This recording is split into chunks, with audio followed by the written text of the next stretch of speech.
이 저녁에 우리에게 주신 말씀은 신약성경 마가복음 12장 41절에서 44절의 말씀입니다. 마가복음 12장 41절에서 44절의 말씀입니다. 구약성경 76면입니다. 신약성경 76면입니다. 마가복음 12장 41절에서 44절 말씀, 4절의 말씀 우리 같이 봉독하도록 하겠습니다. 예수께서 헌금함을 대하여 앉으사 우리가 어떻게 헌금함에 돈 넣는가를 보실세. 여러 부자는 많이 넣었는데 한 가난한 과부는 와서 2렙돈 곧 한 고누란 틀을 넣는지라. 예수께서 제자들을 불러다가 이르시되 내가 진실로 너에게 이르노니 이 가난한 과부는 헌금함에 넣는 모든 사람보다 많이 넣었도다. 그들은 다 그 풍족한 중에서 넣었거니와 이 과부는 그 가난한 중에서 자기의 모든 소유 곧 생활비 전부를 넣었느니라 하시니라. 아멘. 우리의 찬양은 십자가이고 우리의 모든 것은 주님의 전에서 영원히 살기를 원하는 찬양이었습니다. 이 엔젤스 찬양대 찬양이 여러분의 고백이 되기를 주님의 이름으로 축복합니다. 찬양대 중에 감기에 걸리셨는데도 찬양하시는 분들이 계셨습니다. 그래도 하나님을 찬양하는 마음으로 드려진 우리 엔젤 찬양대에게 한 번 더 격려의 박수 한번 드리도록 하겠습니다.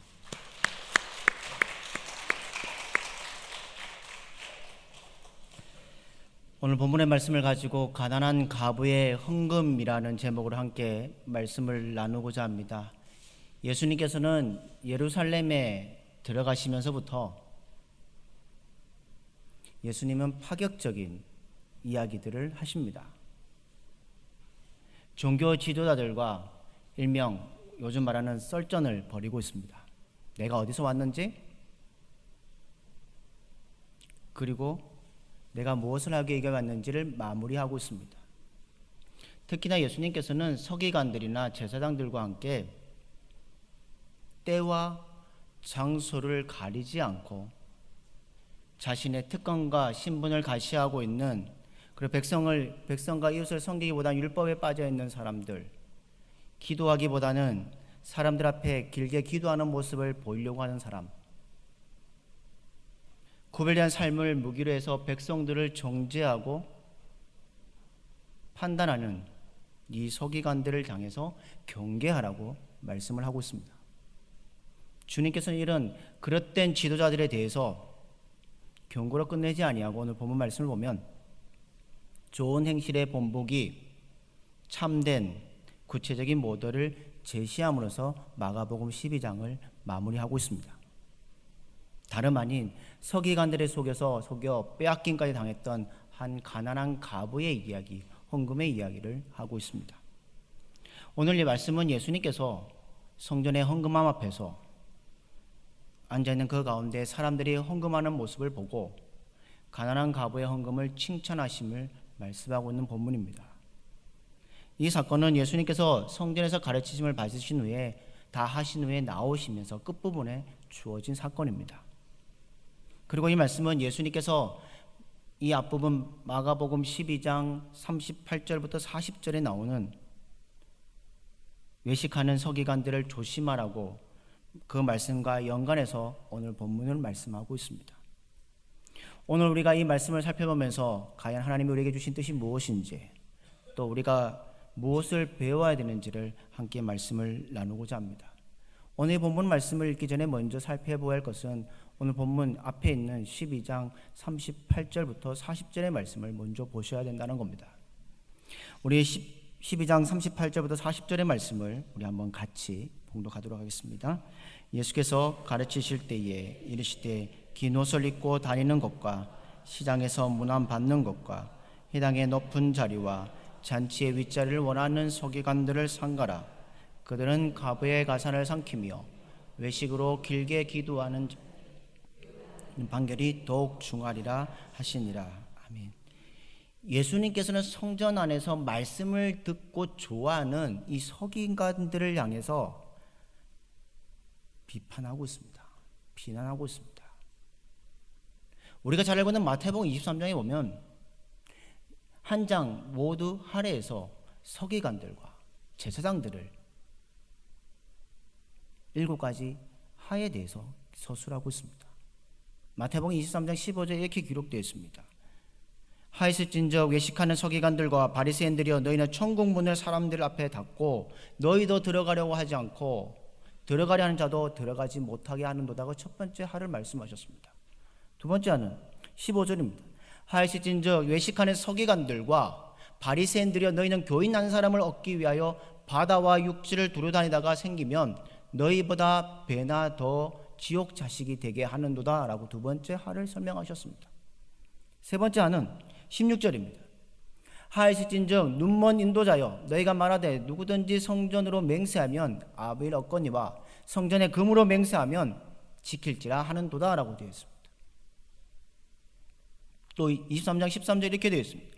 하였을진즉 외식하는 서기관들과 바리새인들이여 너희가 박하와 해안가 근처에 11조는 드리되 율법에 더 중한 바 정의와 긍휼과 믿음은 버렸도다. 그러나 이것도 행하고 저것도 버리지 말아야 할지니라고 말씀하셨고 25절에 또 이렇게 말합니다. 하였을진즉 외식하는 서기관들과 바리새인들이여 장과 대접의 겉은 깨끗하되 그 안에는 탐욕과 방탕으로 가득하게 하는도다라고 말씀하십니다. 그리고 27절에 말합니다. 하였을진즉 외식하는 서기관들과 바리새인들이여 해칠한 무덤 같으니 겉으로는 아름답게 보이나 그 안에는 죽은 사람의 뼈와 모든 더러운 것이 가득하도다라고 말씀합니다.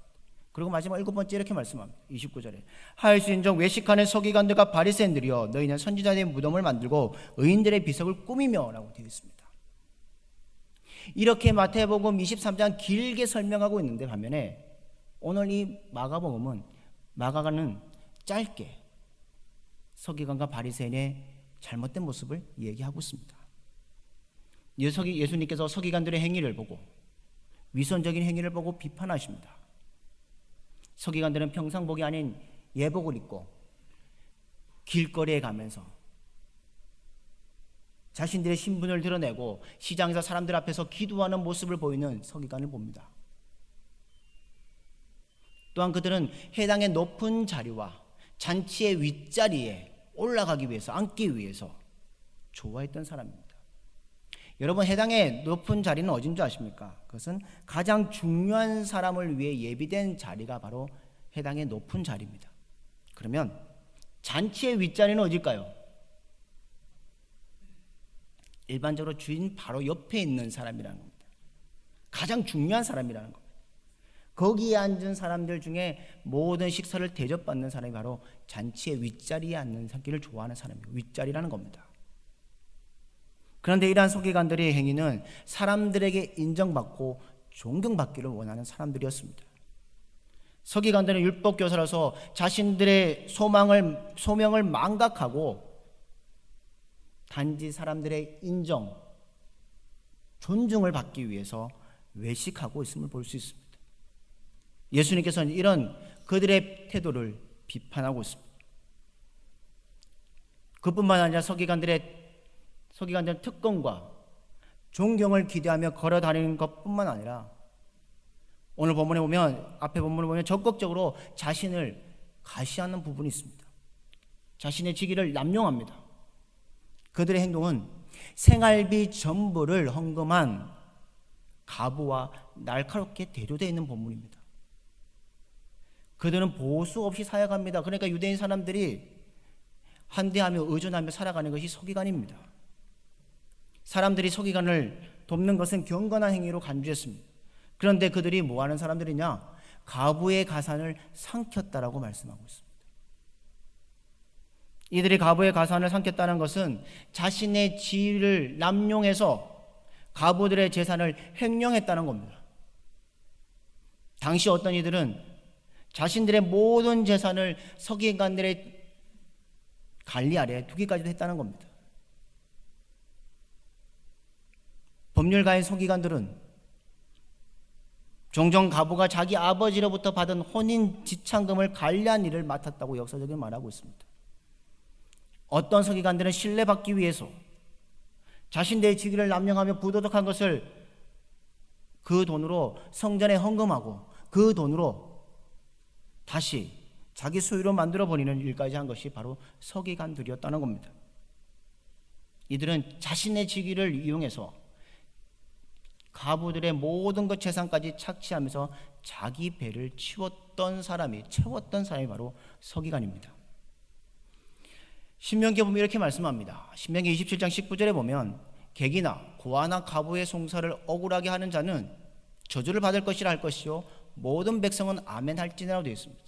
이 본문은 모세가 12지파를 불러놓고 6지파씩 에발산과 그리심산에서 복의 말씀과 저주의 말씀을 할 때에 사용된 본문 가운데 있습니다. 바로 가부를 억울하게 하는 사람, 자는 저주를 받는다고 본문은 말씀하고 있습니다. 그들은 그것만으로 끝난 것이 아닙니다. 외식적으로 기도한 사람들이었습니다. 서기관들은 자신의 경건을 사람들에게 보여주기 위해서 거리에 서서 그냥 짧게 기도한 것이 아니라 길게 기도하고 있습니다. 그들의 긴 기도는 그들이 사랑하는 주님과의 대화가 아니라 자기가 어떻게 하면 특별히 거룩한 사람이 될 건지를 사람들에게 보여주기 위한 기도를 하고 있다는 겁니다. 그들은 이런 외식적인 자기 행동을 통해서, 경건 행동을 통해서 하나님부터 경외와 존경이 아니라 사람들로부터 경외와 존경을 받기 원했다는 겁니다. 그래서 예수님께서는 무리들 향해서 이 서기관들을 조심하라고 말씀하셨습니다. 예수님께서 이 무리들에게 이 서기관들을 조심하라고 비판하신 후에 오늘 이 본문이 41절에서 44절의 가난한 가부의 헌금의 부분으로 들어오고 있습니다. 오늘 본문을 다시 한번 보시겠습니다. 오늘 보면 41절과 42절은 이렇게 되어 있습니다.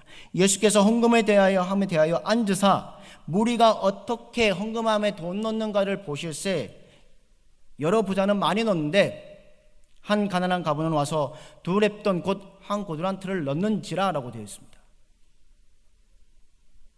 예수님께서 성경에서 모든 것을 가르치신 후에 어디에 와 계시냐면 헌금함 앞에 대하여 앉아 계십니다.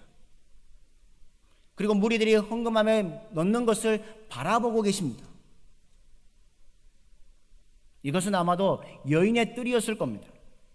이 지역에는 성전에 예배하는 모든 사람들이 성전세를 낼 수 있도록 7개의 함과 또 특별하게 자유롭게 봉헌할 수 있는 6개의 함, 13개의 함이 거기에 놓여져 있습니다. 예수님은 이 여인의 뜰에서 잘 보이는 곳에 앉으셔서 사람들이 헌금함에 헌금하는 장면을 바라보고 있습니다. 여러 부자들은 돈을 많이 넣었습니다. 당시의 연보는 동전으로 넣기 때문에 동전 소리가 따라서 얼마의 돈을 넣은지 대충 짐작할 수 있습니다. 부자들은 자신들의 헌금을 자랑하는 자로 언제나 많이 동전의 헌금함에 돈을 넣었을 겁니다. 그런데 한 가난한 가부, 그 가부는 두 렙돈 곧 한 고두란트를 넣었습니다. 렙돈은 데나리온의 128분의 1을 해당합니다. 한 데나리온 노동자의 하루의 품삯입니다. 두 렙돈은 하루 노동자의 품삯의 64분의 1이 됩니다. 오늘날의 화폐로 가신다면 한 1,000원에서 2,000원 정도 된다는 겁니다. 너무나도 초라한 돈입니다. 그런데 이 광경을 지켜보신 예수님께서 무엇이라고 말씀하고 계십니까? 43절과 44절에 이렇게 기록되어 있습니다. 예수께서 제자들을 불러다가 이르시되 내가 진실로 너희에게 이르노니 이 가난한 가부는 헌금함에 넣는 모든 사람보다 많이 넣었도다. 그들은 다 그 풍족한 중에서 넣었거니와 이 가부는 그 가난한 중에서 자기의 모든 소유 곧 생활비 전부를 넣었니라 하시니라 말씀하고 있습니다. 예수님께서는 제자들에게 이 가부의 헌금 자세를 본보기로 삼으셨다는 겁니다. 곧 예수님께서는 제자들에게 가부의 이 헌금을 통해서 그들에게 중요한 가르침을 알려주고 계신다는 겁니다. 예수님께서는 이 가난한 가부가 넣은 두 렙돈이 연복기에 넣은 모든 사람보다 많이 넣었다고 오늘 본문 43절에서 말씀하고 있습니다. 물론 돈의 액수를 따지면 가난한 가부의 두 렙돈보다 부자가 더 많은 것을 드렸을 겁니다. 부자들의 돈이 훨씬 더 많았을 겁니다. 그런데 예수님께서는 왜 이 가난한 과부가 넣은 2렙돈이 다른 사람들이 넣은 것보다 더 많다고 말씀하고 있습니까? 이렇게 말씀하신 이유가 있습니다. 44절을 보면 그들은 다 그 풍족한 중에서 넣었거니와 이 과부는 그 가난한 중에서 자기의 모든 소유 곧 생활비 전부를 넣었니라 하시니라고 말씀하고 있습니다. 부자들과 다른 사람들은 자신의 일부를, 풍족한 중에서 일부를 넣었습니다. 그러나 이 가난한 과부는 가난한 중에서 자기의 모든 소유 곧 생활비 전부를 넣었습니다.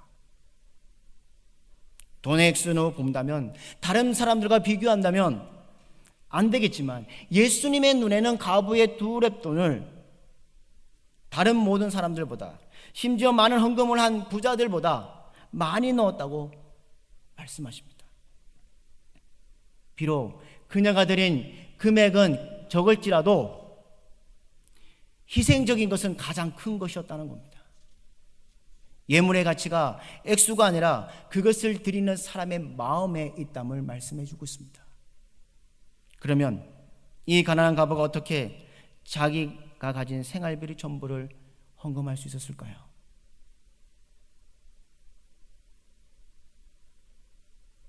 부자들도 성전에 들어가면서 헌금하였습니다. 그들은 풍족히 생활하는 넉넉한 형편 가운데서 얼마를 헌금하였습니다. 그들은 이렇게 헌금해서 결코 자기의 생활에 지장을 받지 않습니다. 그러나 본문의 가난한 과부는, 이 헌금은 가난한 가운데서 자기의 가진 것, 생활비 전부를 하나님께 드렸습니다. 이 과부는 자기의 모든 것을 드렸기 때문에 앞으로의 삶이 어떨까요? 생활에 지장을 받습니다. 자기의 끼니를 해야 할 생활비가 없다는 겁니다. 당장 먹지 못하고 굶어 죽을 수도 있습니다. 이 과부에게 있어서 헌금은 목숨 곧 생명이 걸린 성격이었을 겁니다. 그런데 이 그녀의 이러한 행동은 하나님께서 자신의 생명과 자신의 상과 자신의 모든 것을 맡기는 데서 나온 행위가 바로 하나님께 드려진 예물이었다는 겁니다. 과부의 그 행동은 자신의 생명과 삶을 하나님께서 주관하신다는 믿음을 가졌기 때문에 드려진 예물이었다는 겁니다. 이와 같은 믿음이 없이는 결코 할 수 없는 행동이 이 본문 속에 있습니다. 그러면 이 사건을 통해서 말씀하고자 하신 하나님의 뜻은 무엇일까요? 헌금을 많이 하자는 얘기일까요? 우리가 어떻게 헌금해야 하는가요? 아니면 우리가 예물 드릴 때 자세를 말하시는 걸까요?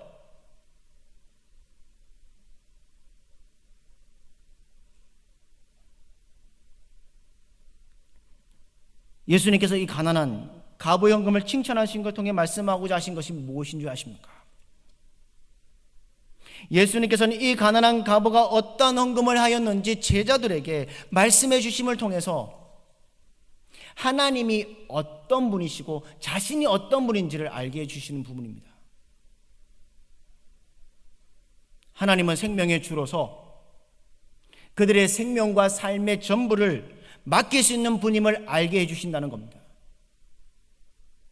가난한 과부가 가진 믿음은 그분은 믿음의 생명의 주로서 자신의 생명과 삶을 전부를 드릴 수 있는 분이라고 믿고 있었다는 겁니다. 그래서 그녀는 그 모든 생활비 전부를 하나님께 드릴 수 있었다는 겁니다. 행동을 했다는 겁니다. 그러므로 가난한 과부의 헌금은 하나님을 믿는 믿음으로 한 것과 하나님을 전적으로 신뢰하고 의존하는 것과 그 까닭으로 그 과부가 한 헌금이 부자들이 한 헌금과 비교되지 않는 가장 큰 가치를 지닌 말씀으로 오늘 말씀하고 있습니다. 그리고 예수님께서는 이 가난한 과부의 헌신을 통해서 우리가 어떻게 하나님께 헌신해 가야 하는지를 말씀하고 있습니다. 생활비 전부를 헌금한 이 가난한 과부는 하나님을 마음을 다하고 뜻을 다하고 힘을 다하여 사랑한 것입니다. 이 여인은 사람들로부터 인정받기 위해 헌금한 것이 아닙니다. 하나님을 사랑하며 믿음으로 생활비 전부를 드렸다는 겁니다. 이 가부는 오직 하나님을 사랑했고 하나님을 의지하며 사는 믿음의 사람이었습니다. 예수님께서는 이 사건을 통해서 또 우리가 알고 있는 우리 모든 성도들에게 하나님을 사랑하고 오직 하나님을 믿고 살기를 원하신다는 겁니다. 이 저녁에 오직 모든 믿음의 성도들이 하나님을 점점 더 사랑하시고 하나님을 믿음으로 살기를 원하는 여러분들의 삶이 되기를 주님의 이름으로 축복합니다. 이 본문과 비슷한 본문이 하나 있습니다. 그것은 어디냐면 열왕기상 17장을 보면 합니다. 열왕기 17장에 보면 한 여인이 나옵니다. 똑같은 가부입니다. 사르밧 가부가 나옵니다. 이스라엘 땅에 3년 6개월의 가뭄이 시작되었습니다. 그때 엘리야가 사르밧 가부에 있는 집으로 찾아갑니다. 그 엘리야가 뭐라고 했습니까? 먹을 것이 있으면 주어달라고 했습니다. 그때 그 여인이 뭐라고 했냐면 자초지경을 합니다. 지종을 합니다. 이제 나무를 주어서 밀가루 통 한 권과 기름 한 병에 조그만 부분 먹고 아들과 내가 먹고 죽으려고 합니다. 그렇게 말했는데도 불구하고 엘리야 선지자는 그 전에 내게 먹을 것을 달라고 했습니다. 그것을 드리고 왔더니 무슨 일이 벌어졌습니까? 다시 비가 내릴 때까지 밀가루의 바닥이 나지 아니하고 기름도 마르지 않는 역사를 보여주셨다는 겁니다. 사르밧 가부는 어떤 사람이냐? 엘리야의 말대로 순종한 사람이었다는 겁니다. 그로 인해서 그녀는 놀라운 하나님의 은혜를 경험했다는 겁니다. 시대적 배경과 시대적 상황은 다르지만 하나님을 전적으로 신뢰하고 의지하는 그리고 자기의 목숨인 전부를 바쳐 맡긴 것은 동일한 것입니다. 사르밧 가부는 자기의 목숨을 엘리야가 섬기는 하나님께 맡겨 의존한 것입니다. 사르밧 가부는 가뭄과 흉년 가운데서 하나님 앞밖에 없다는 것을 맡기고 살았던 삶이었다는 겁니다. 선지자 엘리야가 말한 이스라엘 하나님이 구원을 얻게 하시는 생명의 주가 되심을 그 가부는 사르밧 가부는 바라보았다는 겁니다. 오늘 이 본문도 마찬가지입니다. 가난한 가부가 드린 이 헌금은 자기가 가진 생활비 전부를 드리면서 하나님을 바라보았다는 것이고 그녀는 생명의 주님을 바라보고 있었습니다.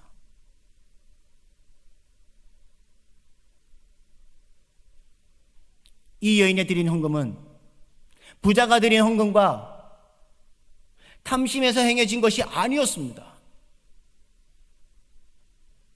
이 여인은 하나님께서 자신의 주인이시며 그리고 자신은 하나님의 백성인 관계성을 인식하고서 하나님께 자신의 생명과 삶을 주관하시는 분이라고 고백하며 드려진 예물입니다. 그 고백한 믿음 위에 자기의 생활비 전부를 드렸다는 겁니다. 왜요? 하나님께 자기의 목숨인 전부를 바쳐서 맡기는 것은 하나님을 자신의 생명의 주님으로 삼고 섬기는 믿음이 있었기 때문에 할 수 있었다는 겁니다. 오늘 이 본문을 읽다 보면 많은 사람들이 이렇게 얘기합니다. 이 여인의 헌금을 통해서 큰 축복을 받아서 그것으로 생명을 지켜나가겠다는 생각에서 자기가 가진 생활비 전부를 드린 것이 아닙니다.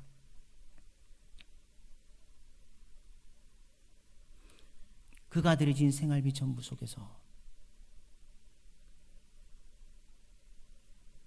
자기의 주님이 되시고 하나님을 믿는 믿음에 있게 하시는 하나님의 사랑을 입었기 때문에 나올 수 있었다는 겁니다. 그리고 이제 부자들은 자신들의 가진 부유함에 가려 자신의 죄를 보지 못하고 임박한 하나님의 심판을 알지 못했지만 이 여인은 자신의 비참한 불행한 처지에서도 하나님의 진노와 저주를 보면서 하나님께서 구원의 긍휼을 베푸실 것을 바라보았기 때문입니다. 그는 자신의 목숨을 잃어버린 것이 하나님을 택했다는 겁니다. 자신이 가진 생활비 전부를 하나님께 바침으로써 자기의 목숨을 잃는 것에서 하나님을 얻는 것을 택했습니다. 이러한 행동은 자신이 하나님부터 얼마나 큰 사랑을 받고 있는지 알고 있었다는 겁니다. 그리고 또한 그는 그 하나님 앞에서 자신이 얼마나 하나님을 진심으로 사랑하고 있는지를 보여주고 있습니다. 예수님은 이렇게 하나님에게서 생명을 바라고 있는, 그리고 그에게 주를 모시고 살아가는 그 여인의 모습을 통해서 제자들에게 말씀하시고 있는 교훈이 있습니다. 예수님을 어떤 믿음의 관계에서 따르며 어떻게 섬겨야 할지를 말씀하십니다. 성령 하나님께서 우리에게 은혜를 주셔서 우리로 이 사건을 통해서 계시하시는 하나님의 의미를 바로 깨닫게 해주시기를 원합니다. 그리하여 우리도 이 여인과 같이 우리의 삶의 모든 것을 하나님께 맡기며 온전히 헌신하는 삶을 살아가는 여러분들이 되시기를 주님의 이름으로 축복합니다. 그것이야말로 주님께서 이루시는 새 출애굽의 은혜에 참여하는 길이 될 것입니다. 사랑하는 믿음의 성도 여러분, 풍족한 데서 일부를 바치는 것이냐? 그것은 누구나 할 수 있습니다. 그러나 전부를 바치는 것은 아무나 할 수 있는 것이 아닙니다. 시간이 많은 사람이 자신의 시간 중에 일부를 투자하는 것처럼 그것은 누구나 할 수 있습니다. 그러나 시간이 없는 중에 시간을 쪼개서 무엇을 하기를 한다면 그것은 대단한 사람입니다. 지금 여러분 자신에 대해서 주권은 누구에게 행사하고 있습니까? 여러분이 가지고 있는 사업을 누가 하고 계십니까?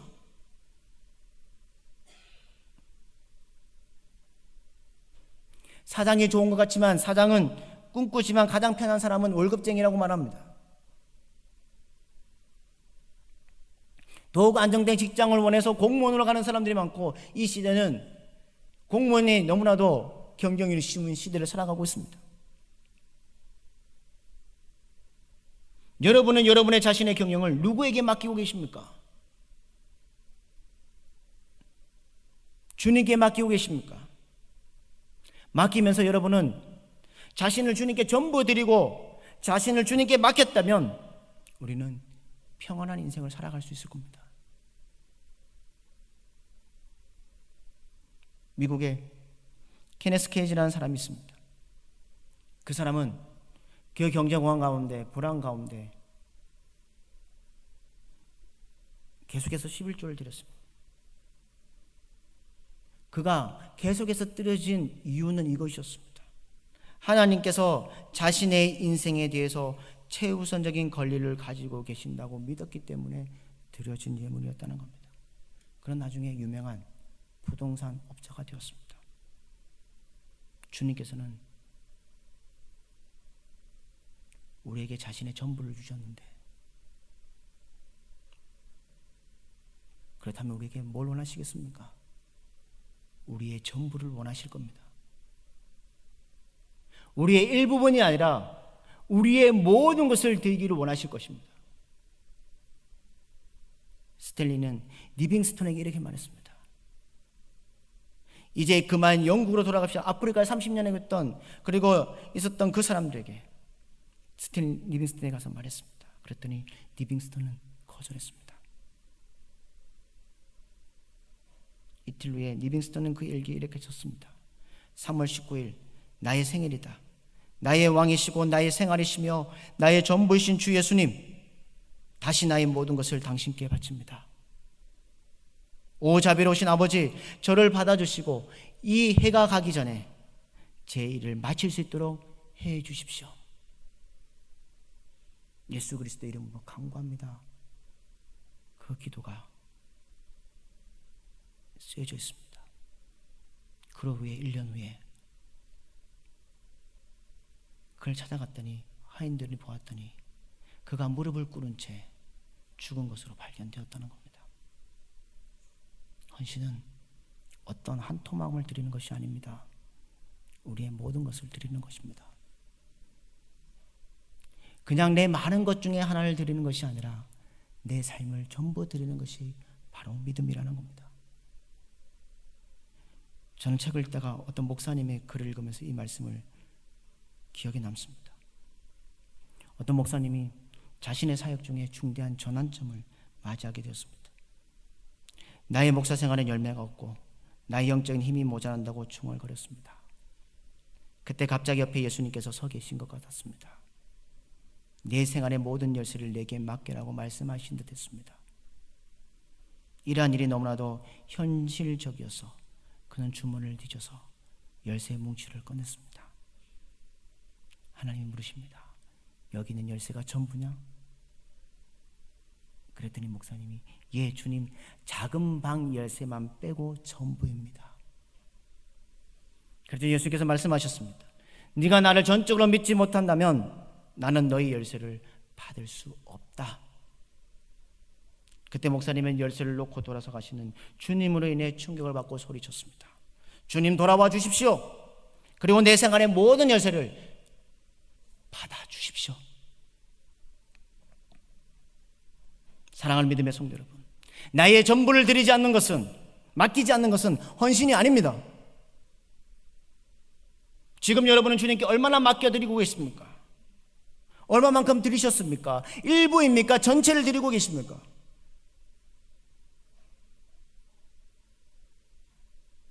일부만 드리는 것은 주님의 관심 밖에 있었는 사람들, 돈만 내는 부자들 같은 사람입니다. 자신의 전부, 비록 그것이 두레돈밖에 안 되는 하찮아 보이는 우리의 초라한 모습일지라도 주님께서는 우리의 전부를 보시고 이렇게 말씀하실 것입니다. 진실로 내가 너에게 말하노니 아무개야 가장 많이 넣었도다. 다른 이들은 모두 자기의 풍족한 데서 넣었지만 아무개야 너는 가진 것 모두, 심지어 너 몸의 전부를 넣었구나. 로마서 12장 1절에 이렇게 말합니다. 그러므로 형제들아, 내가 하나님의 모든 자비하심으로 너를 권하노니 너희 몸을 하나님이 기뻐하시는 거룩한 산 제물로 드리라. 이는 너희가 드릴 영적 예배니라. 이 저녁 이 시간에 한 여인의 모습을 우리의 모습이 되기를 주님의 이름으로 축복합니다. 나의 삶을, 내 생명을 이신 주님 앞에 그 주님을 바라보시고 내 모든 것을 주님께 맡기는 여러분들의 삶이 되기를 주님의 이름으로 축복합니다. 그래서 여러분의 삶이 풍족한 삶이 되시고 하나님 원하시는 기쁨의 삶을 살아가며 헌신하는 여러분들의 삶이 되기를 주님의 이름으로 축복합니다.